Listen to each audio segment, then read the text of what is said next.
tey ministère du travail moo def ab doxantu ñu dugal ko nag ci tournée nationale bu ñuy waajal tournée nationale bi nga xam ne man en tant que ministre du travail de l'emploi et des relations avec les institutions fas yéene ko def ak administration du travail ku wax Sénégal administration du travail xalaat inspecteur du travail may gërëm bu baax inspecteur du travail de Dakar monsieur Ten Gueye avec toute l'administration de la direction du travail. Contrairement à ce que l'opinion parfois retient maanaam lu ñuy gis léeg-léeg ci Facebook nit ñi di ko bind te xamuñu administration nu mu nekkee di liggéey parfois le temps de l'administration n'est pas forcément le temps des réseaux sociaux ma leen di gërëm ci liggéey bu ñu def ci woote wàllu bi nga xam ne travailleur exclusif def nañ ko am na situation bu fi nekkoon moo xam ne nga xam ne boo xam ne plutôt méngawul ak li sart réew mi wax ci wàllum liggéey ci wàllum sàmm liggéeykat ci dignitéem ci hygiène ak ci respect droit des travailleurs également de la liberté syndicale exclusive ku ko xamoon amuñu woon délégation syndicale amuñu woon collège des délégués amuñu woon représentant du personnel ku ko xamoon it xamee ko ci personnel boo xam ne ñoom ñëpp daa nekk ay intérimaires lañ ci intérimaires yooyu amuñu contrat ak ki leen employé sax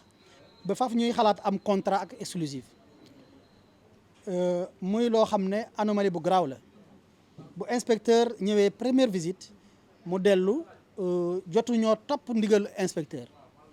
mu ñëwaat deuxième visite mu xaw a niroo loolu troisième visite bi nga xam ne maa ko laaj mu wàccee fii exclusive avec fermeté bu mu ñëwee ils ont observé ils commencent à observer njëkk nañu régulariser 50 mais dafa tuuti dañ leen jox ab dans 6 mois ndax entreprise ñun li tax ñu jóg ñëw ñu pour faagaagal entreprise ñëw ñu pour jàppale ñi ñu sottee ñun administration dañoo war a tëddee njaxanaay lu ñu yitte mooy sauvegarder outil de travail ndax am na noo koy buntu xatalee kii nga xam ne moom nga bëgg a aar da nga koy far ba da ngay dem ba lor ko te loolu du suñu yitte waaye nag lépp na méngoo tegu ci jubal ak jubanti mooy réew mi dafa am ay sart dafa am loo xam ne mënuñu ko fi accepter ci dëkk bi réew mi dafa am ay sart ku nekk moo war a méngoog sart yi muy employeur muy employé à commencer par ñun ndax bu ñuy def visite bi fii dañ ko jaarale ci yoon moom ci boppam dañ ko yëgal te amoon nañ def visite inopinée sax mais ngir rafetal lépp loolu la ñu def ba tax na am na ci poñ yoo xam ne bu inspecteur saisiré bu mu ñëwee def visite ba am na fukk ak benn poñ yoo xam ne yu gën a am solo yu gën a garaaw yooyu la leen soññ pour ñu méngoo ak li yoon wax ñu ngi ciy góorgóorlu amul jaajëfal ci koo xam ne dañ ko woo pour mu ñëw respecter yoon waaw xanaa di ko ne na respecter délai bi rek te na ci góorgóorlu bu baax régularisation boobu mu ngi koy boole ak heure supplémentaire commencé na ko fay ak it quelques aspects des conditions d'hygiène visité nañ toilettes yi visité nañ fépp war na ci góorgóorlu am na yu ñu ko gën a soñaat ci yooyu mu des ñaar yoo xam ne dinaa ci taxaw benn mooy travailleur expatrié ndax mot na 40 salariés yoo xam ne lu Sénégalais ñu bëri xamul tey ak loi sur le contenu local booy employé ku dul sénégalais am nga obligation jëbbal ko ministère du travail moo ko war a valider au préalable balaa mu war a mën a nekk sa collaborateur donc 40 personnels yooyu dañ ko war a jëbbal ñi nga xam ne duñu sénégalais yu ñu fi employé ba ñu saytu ba xam ndax yooyu emploi fii ci Sénégal amul ñu ko mën a prévoir parce que yooyu li ko yoon jagleel mooy ay emploi technique ou emploi spécifique yoo xam ne sur le marché du travail au Sénégal rare na wala amut waaw loolu ñu leen ciy ñaax bu baax délai de 1 mois ba ñu laaj mënuma ko 10 jours laa leen may te danañ ko jébbal suñu table beneen bi it mooy élection délégué du personnel Sénégal dëkku mu droit état de droit la dafa am loo xam ne it mënuñu ko accepter ci dëkk bi loolu dañ koy wax mu leer c'est la seule liberté bi nga xam ne droit pénal sax moo ko protégé gis nga ku ko respecté wul il y a ce qu'on appelle le délit d'entrave à la liberté syndicale mooy benn liberté ci domaine travail boo xam ne mën nañ si tëj sax ab chef d'entreprise tey Sénégal dem ba bokk ci kàngam organisation bu gën a rëy ci Nations Unies te cër bu ñu ci cëral ci dernière CIT mooy ñu bokk ci comité de liberté syndicale maanaam ñun ñoo war a aar mënuñu nangu yenn suñu dëkk loolu mënul nekk ba tax na ñu yaakaar ne dañu yegg ci wàllum utiliser doole moo tax déggoo nañ ak le chef d'entreprise monsieur Rajwani ni ki le 6 prochain ti dinañ fi tenir fii élection des délégués du personnel ak it déggoo nañ ci anam yu ñu koy defee inspecteur du travail dina yebal kenn syndicat yi yebal pour ñu tenir may jeexal ci travailleurs yi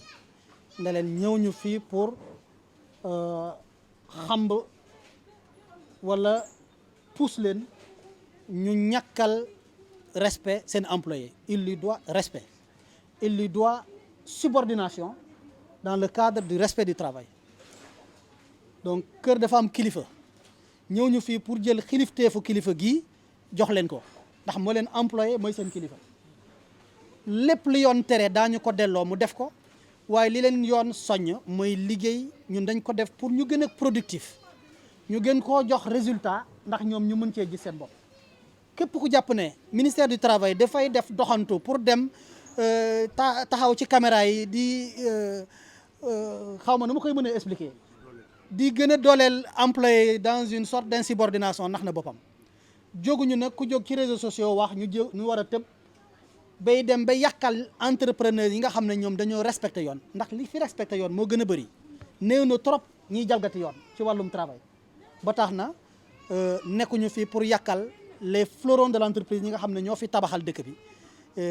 permettre ñu bëri ñu suturallu wax dafay leer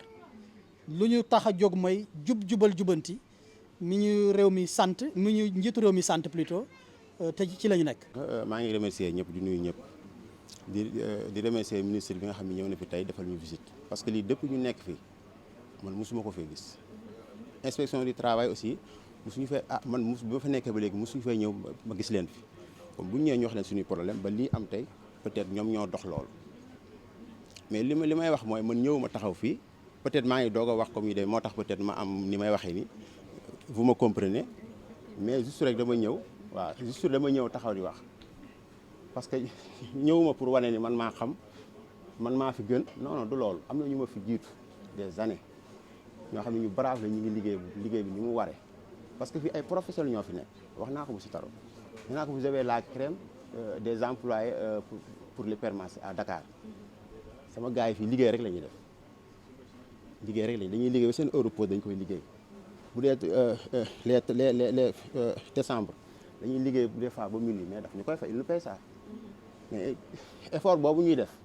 ñun aussi dañ ci war a gis suñu bopp waruñu ko liggéey rek ñu jël li ñu bëgg a fay jox ñu ko ñun ñoo war a xam ni lii lañ bëgg buñ ko liggéey ñu fay ñu ko wala mu nekk loo xam ne day nekk yoon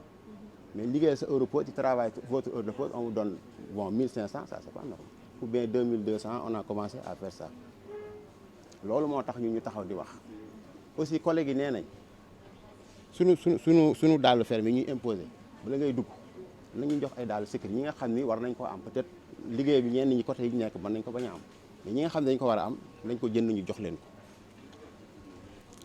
même gants de travail bon depuis un certain temps amatuñ ko te ñun dañuy nekk rayon frais te ñëpp xam nañu rayon frais dafay laaj dafay sedd il nous a remis des gants l'autre jour c'est bien mais ça reste prix yi ñu war a am tam ci liggéey bi ñuy liggéey ci conteneurs yi ci dugg ci chambre froide yi di dem ci conteneurs yi di yëkkati produit yu 10 loolu aussi dañ ko war a xoolaat ci Indien yi ñu doon wax di ministre bi doon wax aussi ñi nga xam ne ñoo jógee Inde ñëw man mënuma concevoir nga nekk di liggéey pendant 10 ans ou 8 ans ou 4 ans benn Indien jógoo jógee Inde ñëw mu seefe la ci jour bi te li ci garaaw mooy da nga koy former yaa koy former man ñun ñoo leen di former ci rayon yi xamuñu dara ñoo leen di jàngal français ñoo leen di jàngal liggéey bi et tout buñ ko mënee tuuti commencé nag di la buntu xatal kee taxaw na kee liggéeyul parce que li ma bëggoon a surxal foofu mooy su fekkente ni liggéey nga Rayonies ñëpp xam nañ liggéey Rayonies da ngay ñëw jëli produit bu mu manqué fii mais yow su fekkente ne rangé nga à un certain temps liggéey bi wàññi ko na war nañ a may foo mën a dem toog ci supermarché bi naan sa café wala naan ndox mais loolu amu fi boo wéeroo taxaw sax ñun la jugal mon ami woo qu'est-ce qu'il y a non non nañu respecté bàyyi ñu liggéey bu fekkente ne liggéey ni à certain moment ñu bàyyi ñu dem toog récupérer parce que ñu bëri fii dañoo feebar am problème mu tànk. am nañ fi suñu benn collègue yàggul dafa feebaroon feebaru biir je crois comme liggéey bi dafa laaj liggéey sëgg mais moom dafa feebaroon ñu dem ci monsieur Camara il est derrière moi vous avez compris léegi mu à un certain temps peut-être feebar li muy feebar dem ñëw bari na mu ne il faut démissionner loolu mu metti ñu trop man je ne mange pas mes mots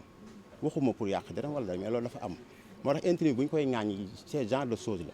wala nga jotee ak eññee lu ndaw ngeen xëccante wala mu yónni la sax yónni tal yokku ci liggéey bi dañ koy def par courtoisie parce que mën nañ dem ba seex ak ñoom jàmm mais bu accrochage amee rek lan lay wax yow la dàq nañ fi ñu bari ndax loolu c'est pas normal problème boobu la ñu am ak intrant parce que bu ñu demee ba intrant ñu defal ko fu mu nekk ci ginnaaw mu am climatiseur ci ginnaaw ñun ñi fi liggéey nga xam ne ñun ñooy liggéey di jox intérim ñun kenn defaluñu loolu fi ñuy noppaloo ci ginnaaw bu tawoon léegi bu taawoon tey day tooy ay carton lañ fay lal pour se reposer te bu doon taw di taw nees bu heure repose yoo dañ naan la génnal yaa xam nan ngay débrouiller te fii cité la soo génnee amoo kër goo dugg na ma bëgg a tourner dama bëgg a julli dañ naan la non kon war nañ am fii lépp luñ soxla parce que ici ça marche et nous voulons que ça marche pour ñun ñu gis suñu bopp monsieur Taroun aussi mu gis ci boppam man jox na ma prime du ma ko nëbb dama koy wax ku def lu baax ce qui fait le bon on va le dire il m'a donné un prime et je lui félicite mais ça reste donc voilà je vous remercie. Donc il a soulevé quelques manquements donc là on peut revenir donc sur certains donc le plus important donc là il m'a donc tout de suite donc demandé pour l'organisation du délégué. Je pense que là c'est clair, monsieur le ministre nous a même imposé de le faire et là on va respecter ça sans problème, n'est-ce pas? L'autre point c'est les heures. En fait là quand il dit donc parfois on déborde sur les heures, donc là c'est ce qui explique le paiement des primes de panier. Et je pense qu'aujourd'hui vous êtes à jour sur ce paiement là, voilà. L'autre point c'est quoi en fait après bon je sais pas trop noté. Les Indiens on va toujours continuer à les recadrer ou bien à parler avec eux comme il fait avec vous, il fait la même chose avec les Indiens aussi, voilà c'est ça. Donc il organise des réunions pour les recadrer et là on le fait depuis le début, c'est ça. Autre chose, les heures, c'est quoi? J'ai pas trop noté aussi, hein, parce que j'avais pas prévu. J'ai déjà dit, en fait, on a déjà fait le point des manquements qui nous ont été donc en fait à signaler, qui a fait l'objet donc d'une mise en demeure et on a commencé à faire les régularisations. Donc c'est de ça que monsieur le ministre parlait et il nous a même félicité quelque part. Tout ça, on va y remédier. Aussi, il a parlé de chaussures, voilà, il a parlé de chaussures de sécurité. Bon, c'est pas des chaussures de sécurité parce que bon, c'est des rayonistes, mais on a déjà fait les commandes pour les tenues et aussi les chaussures. C'est nous qui les imposons à porter des chaussures fermées. Ça, c'est seulement pour leur sécurité. Pour que par exemple, si un carton tombe et tout, qu'ils ne puissent pas se blesser. C'est ça. Et là, puisque nous, on les impose là, donc on a commandé. On a déposé donc les commandes pour les chaussures et aussi les t-shirts que vous allez porter. C'est ça. Et les tenues.